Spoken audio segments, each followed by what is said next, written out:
नमस्कार दोस्तों, सबसे पहले आप सबको मेरी तरफ से जय माता दी।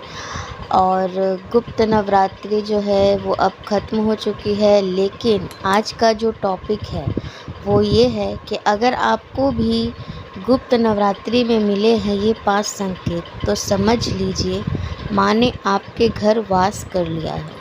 जी हाँ, बिल्कुल। देखिए फ्रेंड्स, गुप्त नवरात्रि तो चले गए, लेकिन गुप्त नवरात्रों में मिले कुछ संकेतों से भी आप इस चीज़ का पता लगा सकते हैं कि माँ ने आपके घर में वास कर लिया है, या माँ ने आपकी पूजा आराधना को स्वीकार किया है, या इससे ये भी संकेत मिलता है कि माँ ने आपको ये संकेत दिया है कि आपकी जो भी इच्छाएं है वो जल्द से जल्द पूरी होगी। तो चलिए फ्रेंड्स, बिना किसी देर किए वीडियो स्टार्ट करते हैं। और वीडियो अगर आप लोगों को पसंद आए तो एक लाइक ज़रूर कीजिएगा और मेरे चैनल को सब्सक्राइब करना बिल्कुल ना भूलें। साइड में एक बेल आइकन आएगा, उसे भी आप क्लिक कर दीजिए। तो चलिए फ्रेंड्स, शुरू करते हैं आज का वीडियो। तो उन 5 संकेतों में से सबसे पहला संकेत जो है वो ये है कि गुप्त नवरात्रों में अगर पूजा करते समय आपके सामने माता के ऊपर चढ़ाए हुए फूल अगर गिरे हैं एक भी बार, तो आप समझ लीजिए कि माँ ने आपके घर वास कर लिया है, आपकी पूजा आराधना को स्वीकार कर लिया है और माँ आपकी पूजा से प्रसन्न भी हुई।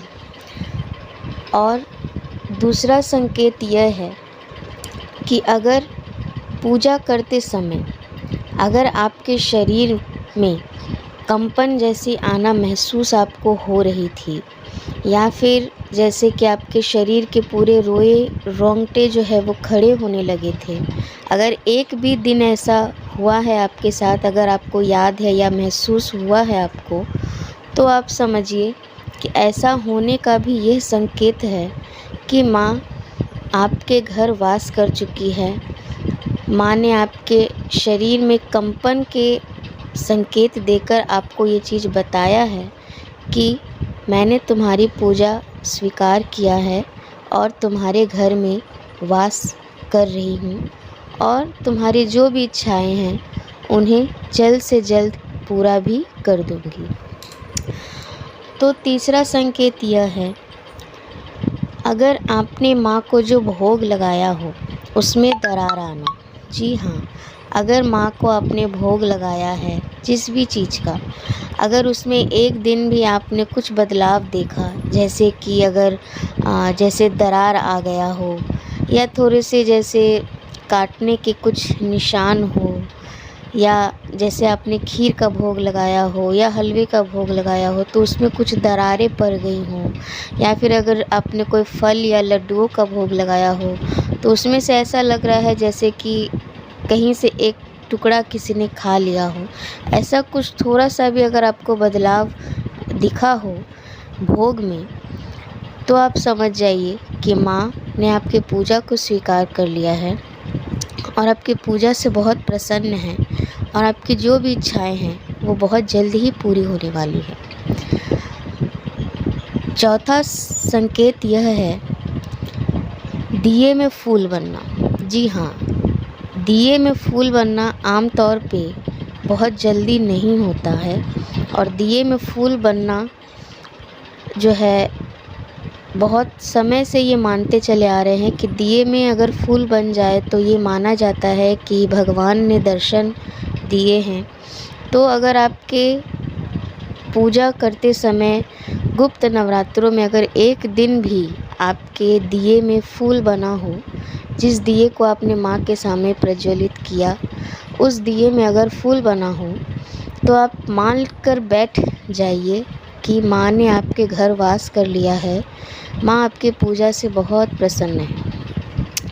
अब बात करते हैं आखिरी और 5वें संकेत की। सपने में माँ के आकर आपको दर्शन देना। जी हाँ, अगर आपने गुप्त नवरात्रों के समय माँ की पूजा तो की है, और अगर एक भी दिन आपको माँ ने सपने में आकर दर्शन दिए हैं, या फिर आपको सपने में माँ दिखाई दे रही है, माँ की प्रतिमा दिखाई दे रही है, या तस्वीर दिखाई दे रही है, या मूर्ति दिखाई दे रही है, तो आप मान के चलिए कि माँ ने आपको खुद आकर गुप्त नवरात्रों में दर्शन दिए हैं। और ये बहुत बड़ी बात है दोस्तों। माँ दर्शन उन्हें ही देती है जिनके पूजा आराधना से वो बहुत खुश होती हैं, जिनकी पूजा पाठ सच्ची होती है, जिनकी श्रद्धा सच्ची होती है, जिनका प्रेम भाव लगन माँ के साथ सच्चा होता है, माँ उनको ही दर्शन देती है। और सपने में ही सबसे पहले माँ जो है वो दर्शन देना शुरू करती है। तो अगर आपके साथ ऐसा हुआ है तो आप मान लीजिए कि माँ ने आपकी पूजा आराधना स्वीकार कर ली है और माँ ने आपके घर में वास कर लिया है, और माँ सदैव आपके साथ रहेंगी। आपने गुप्त नवरात्रों में जो भी इच्छाएं मांगी होगी माँ से, वो जल्द से जल्द ही माँ पूरी भी कर देंगी। माँ के ऊपर पूरा विश्वास और अपना धैर्य बनाए रखिए और माँ की सच्चे मन से श्रद्धा से पूजा आराधना कीजिए। माँ को माँ के रूप में हमेशा पुकारते रहिए। माँ आपकी ज़रूर हर इच्छा हर मनोकामना को जल्द से जल्द पूरी करेगी। तो चलिए फ्रेंड्स, इसी के साथ आप सबसे अलविदा लेती हूँ। आशा करती हूँ कि ये वीडियो आप लोगों को पसंद आया होगा। जय माता दी।